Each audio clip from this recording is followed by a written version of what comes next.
வணக்கம் நண்பர்களே, நம்ம தோட்டத்தில் நம்ம ரெட் லேடி பப்பாயா சாகுபடி பண்ணுறோம். பெரிய அளவில் இல்லைனாலும் இதை வீட்டு தோட்டத்தில் நம்ம வச்சுருக்கிறோம். ஸோ ரொம்ப நாள் காத்திருந்து பிக்கிற சமயம் வந்துடுச்சு.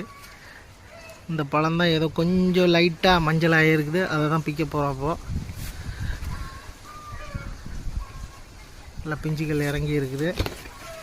உங்கள்கிட்ட 3 மரம் இருக்குது. எல்லாத்துலேயும் இப்போ தான் பிஞ்சுகள் இறங்கி இருக்குது.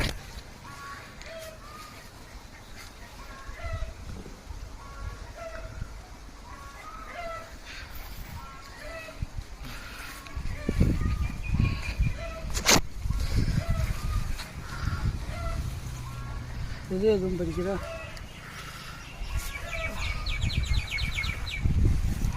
இந்த பப்பாயா கொஞ்சம் நம்ம பார்த்திங்கன்னா இங்கே கொஞ்சம் மஞ்சளாக தெரிகிற மாதிரி இருக்குது. ஸோ அதை நம்ம இப்போ வெட்ட போகிறோம்.